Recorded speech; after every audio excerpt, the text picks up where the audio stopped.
Moi, en général, je prends avec une serpe, un sécateur, une petite scie.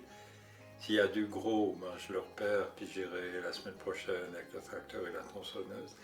Et puis, tu vois, ouais, j'ai toujours fait ça. Hein. Mon père était paysan bûcheron, ma mère paysanne. Voilà, j'ai de la chance, vraiment.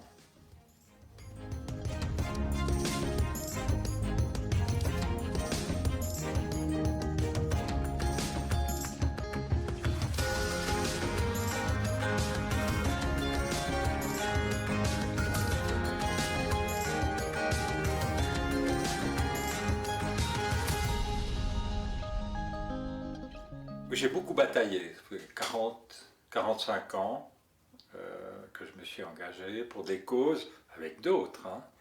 J'ai jamais bataillé seul. Il se trouve que de par le caractère et certaines aptitudes, ben, j'étais assez rapidement devant pour dire ou pour motiver. Mais nous étions toujours plusieurs. Cette période-là, j'avais les outils. Je les façonnais à mesure, je les affinais, j'en créais d'autres. Et il y avait toujours un coin de ciel bleu, même si on perdait la cause. Ou même il fallait revenir quelques années après, notamment sur des enjeux agronomiques. Mais il y avait toujours un coin de ciel bleu.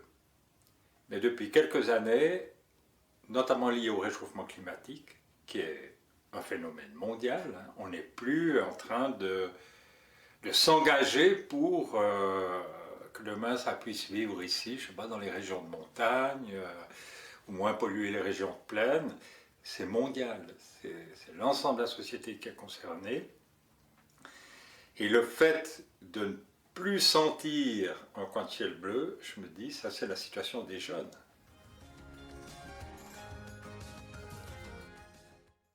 Certains continuent comme ça, c'est de limiter les dégâts déjà pour eux, pour leurs proches.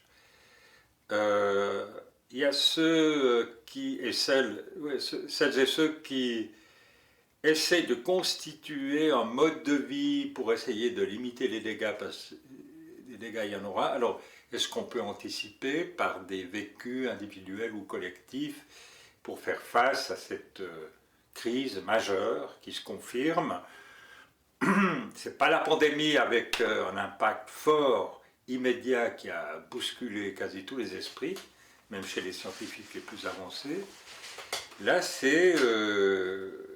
vient de partout, c'est la température, c'est l'eau, est-ce qu'on va manquer d'eau, c'est la nécessité de trouver à manger, est-ce qu'on va encore trouver à manger demain, après-demain. Et face à cette situation, il y a un certain nombre qui tentent une organisation pour essayer de durer le plus longtemps possible en limitant les souffrances, les dégâts, avec l'espoir, parce qu'il n'y a plus du tout d'espoir, c'est quand même difficile de continuer, qu'on puisse se tromper, qu'on est peut-être trop alarmiste, et qu'on va trouver un espace propice à réfléchir différemment et à vivre différemment.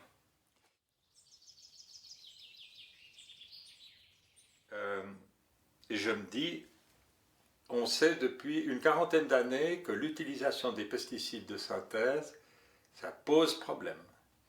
Et plus ça avance, plus on pense qu'on corrige par des mesurettes d'aménagement d'espaces écologiques, de biodiversité, ici la jachère, là un couloir pour la faune. Maintenant on se rend compte que ça ne va pas. Les sols ne vont pas bien, la fertilité de ces sols ne vont pas bien, l'eau est toujours polluée.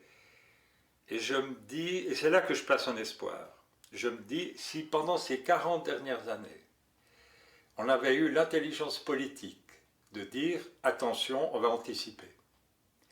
Donc, on va donner des directives aux chercheurs.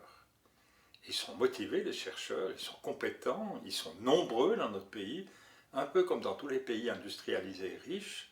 On va dire l'option, c'est 0 pesticides de synthèse dans les 20 ou 30 ans. Je parle de 40 ans en arrière.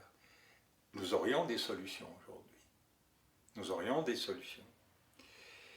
Et mon espoir pour l'agriculture, c'est que les initiatives pour supprimer, il y en aura d'autres encore, les pesticides de synthèse, si la plus globale ne passe pas dans le courant de l'année prochaine, il y en aura d'autres, c'est que enfin les scientifiques qui travaillent dans les stations de recherche, qui travaillent dans les offices fédéraux, les offices cantonaux, les vulgarisateurs agricoles, les chambres d'agriculture, il y a un nombre invraisemblable de personnes qui gravitent pour entourer, conseiller l'agriculture. Je dirais il y a à peu près un conseiller pour 3 agriculteurs. Il reste 54 000 exploitations agricoles.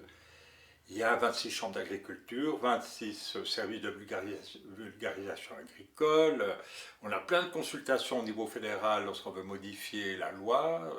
Il y a beaucoup d'ordonnances qui sont promulguées. On a l'Office fédéral de l'agriculture, on a l'Office fédéral de l'environnement qui se préoccupe aussi d'agriculture, bien sûr. Et puis, tous ces gens-là, je suis de plus en plus persuadé que parmi eux, ils sont de plus en plus nombreux à être gênés quelque part au niveau de leur conscience professionnelle. Et mon espoir, c'est que dans toutes les professions, y compris celle-là, parce que je pense que l'alimentation va être déterminante dans les années qui viennent, ce n'est pas dans les décennies qui viennent, dans les années qui viennent, ce serait bien un jour qu'ils sortent de leurs réserves et qu'ils expliquent scientifiquement. Et là, ce serait une façon de faire bouger aussi et accélérer le changement au niveau des décisions politiques. Et lorsque tu disais tout à l'heure, c'est bien d'y aller par incitation. Amener les gens à prendre conscience que ça ne peut pas continuer comme ça. Ils le voient. Ils le voient que ça ne peut pas continuer comme ça. Ils sont de plus en plus nombreux. Mais changer, c'est difficile. Sortir de sa zone de confort, c'est difficile. Donc je pense qu'on va vers des mesures de contrainte qui vont s'accumuler concernant le climat, concernant la pratique agricole, concernant les transports, concernant la recherche.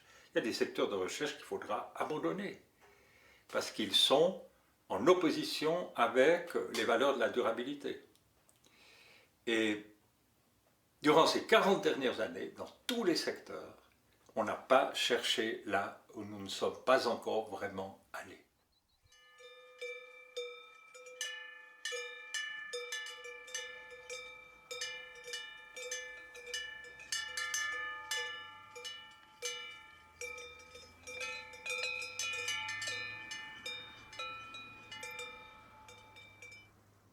Il faut réduire les installations, il faut réduire la voilure et commencer par ne pas gaspiller. Et là, ça a de la peine à venir. Il y a des progrès qui se font pour ne pas gaspiller l'énergie, gaspiller la nourriture. Et c'est ça, quand je dis qu'il faudra aussi modifier toutes les lois existantes, alors celles qui vont toucher à consommer moins parce qu'on n'en aura plus les moyens, à moins de bousiller le tout, ben ouais, ça va grincer des dents. Et là, il faudra des mesures d'autorité. Des mesures d'autorité pour le bien de tous. C'est ce débat permanent en politique où on dit, ben voilà, on va limiter des libertés individuelles pour un certain nombre, pour le bien de tous. Donc, ça ne veut pas dire qu'il faut un gouvernement autoritaire. Je ne suis pas pour une prise de pouvoir autoritaire, dictatoriale, du Conseil fédéral. Je ne sais pas qui serait capable de mobiliser l'armée, mais je pense que ça ne marcherait pas, fort heureusement. Mais il y a un terrain nouveau sur lequel il faut aller, politiquement, pour modifier les institutions, pour que ce soit plus rapide. Et si on met les moyens financiers, si on met les intelligences qui sont là, les gens formés, les gens motivés, les gens qui sont prêts à s'investir pour que ça aille mieux, pour tout le monde, c'est là que je place un espoir. Ma lucidité me fait penser qu'on n'a plus trop de temps.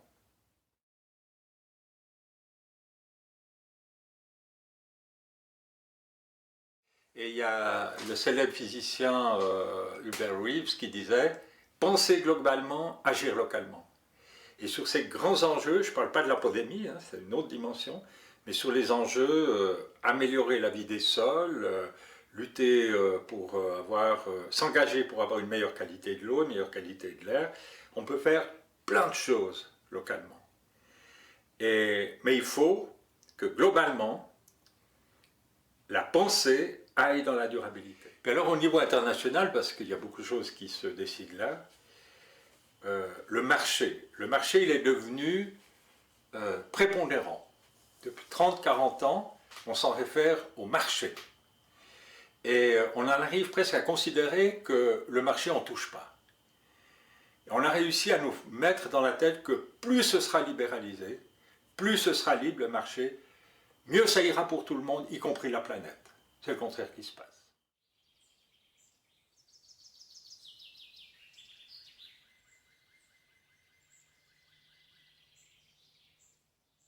L'immense erreur du commerce mondial tentaculaire, dominant et destructeur, c'est qu'on a pensé que c'était possible d'imposer au règne animal, au règne végétal, donc à l'alimentation, la même cadence, le même schéma qu'aux produits industriels. Et c'est pas possible. C'est tout simplement pas possible. La nature est en train de nous le dire. La quantité de carburant qu'il faut pour produire des excédents. Nous, on produit encore un peu d'excédents dans le lait. La France est un pays exportateur de denrées alimentaires, il en importe aussi, mais quand on entend des reportages sur les grands céréaliers, les grands producteurs de viande, puis alors on ne parle pas des États-Unis ou du Brésil, oh, ils ont vocation d'exporter. Le soja pour le poulet brésilien. C'est dément cette agriculture-là, parce que les sols américains sont poussés à l'extrême, on travaille beaucoup avec du soja génétiquement modifié, il fait des résistances. Les plantes font des résistances, il faut changer la formule, il faut changer la semence. Et ça crée une dépendance des paysans à l'égard de ces firmes agrochimiques. C'est monstrueux.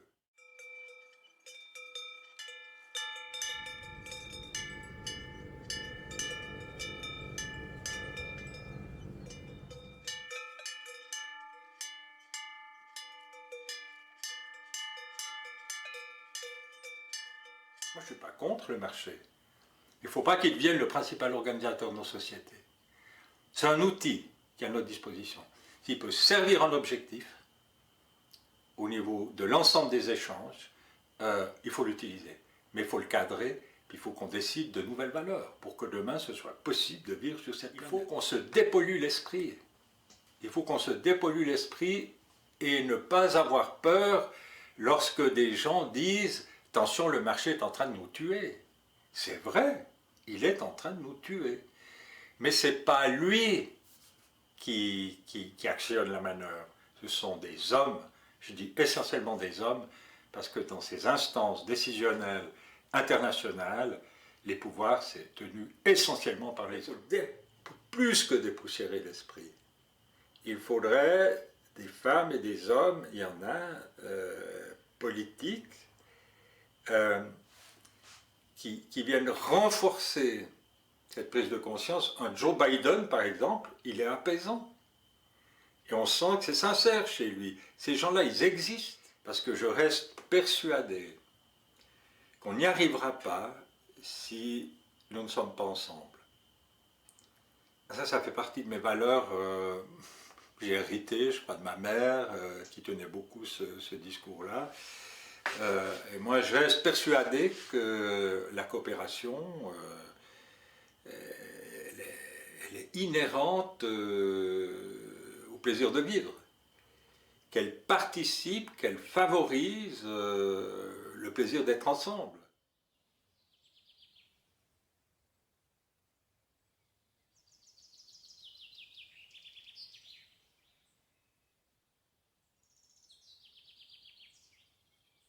Je veux dire que les progrès ont été considérables. Alors il y a eu bien sûr l'agrochimie, il y a eu la mécanisation, il y a eu enfin, la paix, quoi, hein, la paix. Et puis la motivation de celles et ceux qui étaient restés, qui n'avaient pas été massacrés par la guerre. Il y a eu une motivation extraordinaire et c'était des périodes fastes. Cette augmentation de la productivité, les fêtes des récoltes, c'était des fêtes extraordinaires. 40 ans après, lorsque les récoltes sont abondantes, c'est le coup sur la tête parce qu'il y aura trop et les prix vont baisser. Mon espoir, parce qu'il en faut, ce serait qu'on fasse le cheminement le plus rapidement possible en repartant des fondamentaux. On en revient maintenant à considérer que la fertilité naturelle des sols, c'est déterminant pour nourrir la population. 95% de notre alimentation dépend de la bonne santé des sols agricoles. Ça veut dire pas de polluants de synthèse chimique et puis pas d'engrais de synthèse, des rotations de cultures appropriées, de la diversité végétale au niveau des semences. Et il y en a un qui refait surface, là, c'est le ver de terre. Je lisais encore un document d'un ingénieur, chercheur français qui se spécialise sur les sols. Il aimerait un statut pour le ver de terre. Et ça, c'est déroutant aussi, pour une société qui pense être toute puissante.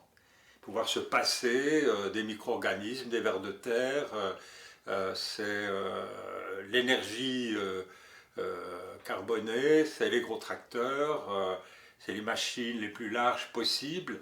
Et on pense que là, on a la maîtrise de tout, puis qu'on peut y aller, quoi. Vous allez voir ce qu'on va voir.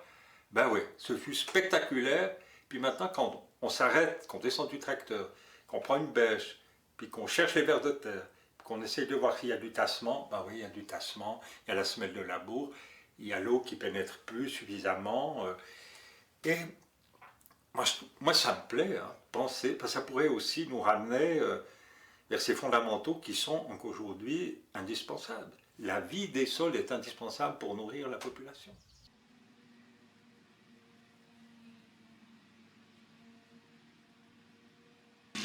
Il n'y a pas besoin d'augmenter le budget agricole pour aller vers une agriculture durable. On a trop de tracteurs, trop lourds, on a trop de machines, on a trop investi dans les machines, c'est des capitaux qui bougent 15 jours, 3 semaines, 4 semaines par année, puisqu'ils sont immobilisés, et il y a à revoir toute la façon dont on va travailler ensemble. Et c'est réaliste parce que on a les chercheurs, on a les stations de recherche, on a des paysans plutôt bien formés, malheureusement dans la direction de l'intensification, mais comme ils ont réussi magistralement dans l'intensification, moi je dis qu'ils peuvent tout aussi bien réussir dans une agriculture durable.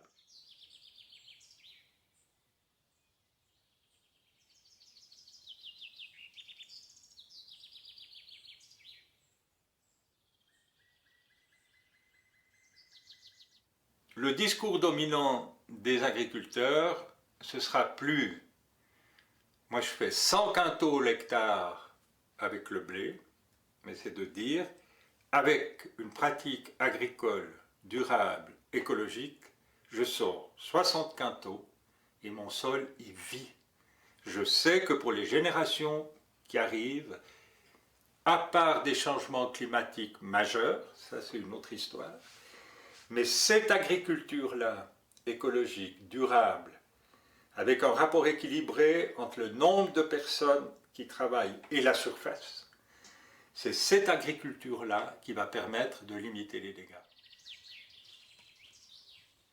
Alors moi c'est aussi, moi j'ai toujours beaucoup aimé la forêt, j'allais à la forêt avec mon père, moi, je vais quasi tous les jours dans la forêt quand je suis ici. Alors il y a ce côté un petit peu affectif peut-être, mais la forêt, telle elle a été travaillée chez nous, par rapport aux problématiques climatiques qui s'annoncent, elle va elle subit déjà des chocs importants liés aux sécheresses qu'on a eues ces dernières années, mais elle présente un potentiel de résilience qui est relativement élevé.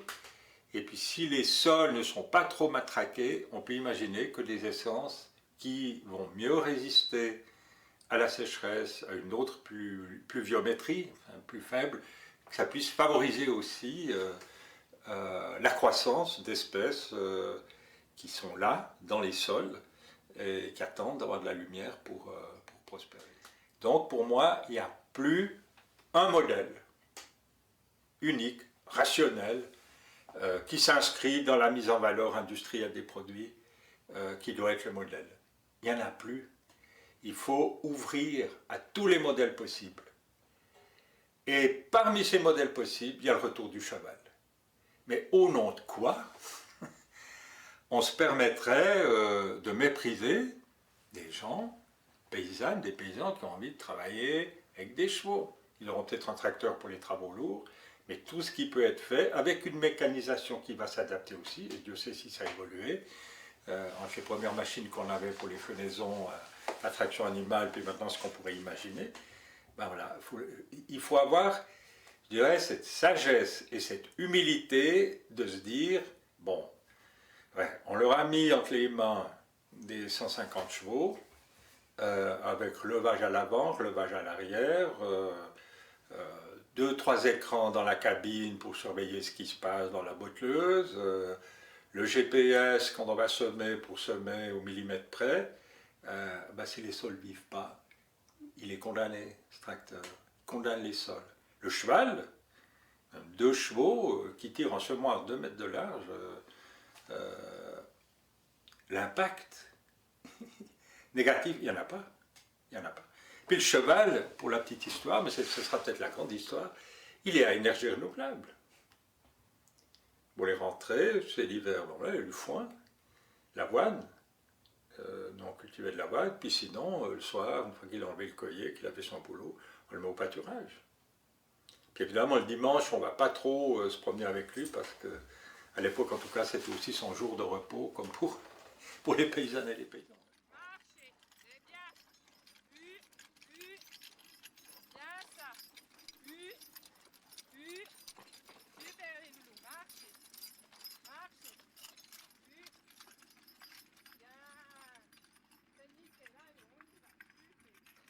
Et je pense que ce qui serait, moi je pense, une des priorités, ce serait de modifier les lois pour que des personnes motivées, formées, mais bien sûr, il faut exiger une formation, puissent accéder à la terre, sans passer par le cheminement traditionnel tel qu'il est établi.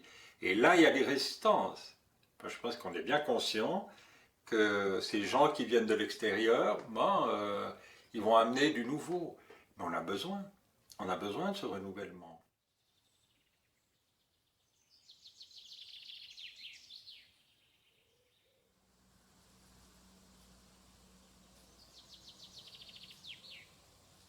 Moi j'ai une vision pour l'agriculture demain, c'est s'inspirer de l'écosystème forestier, et l'agroforesterie, les paysans s'y mettent, j'en ai rencontré, ils s'y mettent. Il faut favoriser la permaculture, et il faut développer aussi polyculture élevage.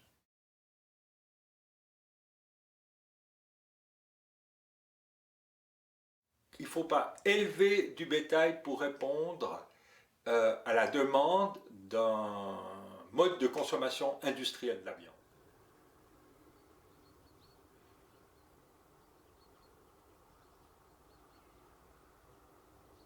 Il faut que ce soit en adéquation, que ce soit proportionné aux capacités herbagères, sous forme d'herbes, d'organes, de foin, etc., des domaines, des surfaces, et puis aussi que le nombre d'animaux soit adapté à la capacité des sols à pouvoir valoriser les purins de ferme qui ne doivent pas être en excès pour se retrouver dans les cours d'eau.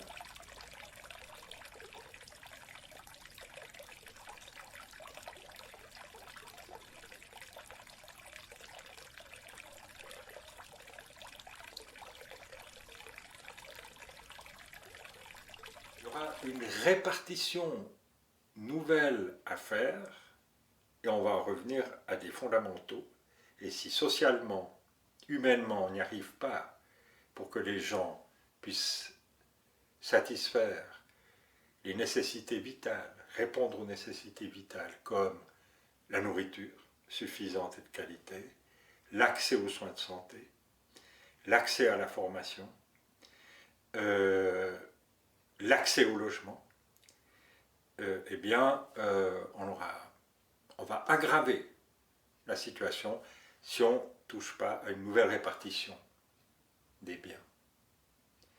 Et je suis persuadé que compte tenu des excès visibles, quand on voit ce que le surplus d'argent a permis comme suréquipement, comme surconsommation, je pense que, en tout cas les 800 000 pauvres en Suisse annoncés, si ça se passe, puis qu'on décide de prendre là où il y a du gras pour donner là où il n'y en a plus du tout, ça ne posera pas un problème matériel. Ce sera un problème de décision humaine. Et face au réchauffement climatique,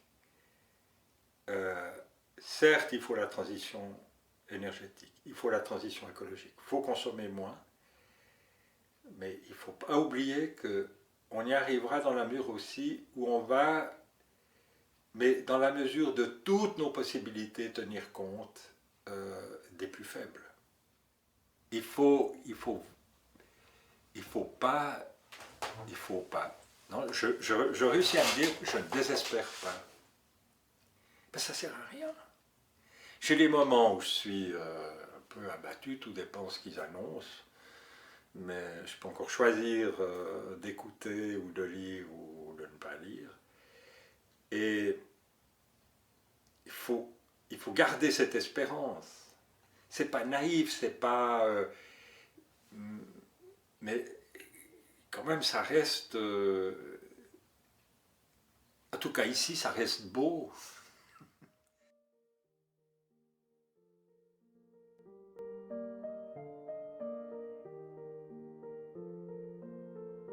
On parle de l'évolution des mentalités. Hein. Au début, ici, la communauté, une voisine paysanne, plusieurs années après, elle a dit « Mais moi, je vous ai pris pour des drogués. Hein. Vous m'aviez peur. » Et puis, ben là, 45 ans après, on a toujours des contacts. Les contacts sont restés tout à fait bons. Et puis, il y a 3 domaines, là, associés en agriculture biologique. Et puis, voilà, on ne s'évite pas quand on se voit, au contraire, sur le moment on s'arrête pour parler. Et on sent qu'il y a quelque chose de commun, qui est de l'humain. Ouais, revenir à... Ouais, c'est humain, ça paraît banal de dire ça comme ça, mais avec cette société qui a poussé à l'extrême à l'individualisme, de dire ici il y a quelque chose d'humain et il n'y a pas que du matériel, je trouve que ça a de la force, ça fait du bien. Merci. Ouais. Voilà. Merci. T'as encore une question? Non. Non. J'ai plus de questions, je suis rempli de plein de choses. Ouais. Intéressantes, positives, Ouais. plaisantes. J'ai eu du plaisir. Merci beaucoup. Moi aussi.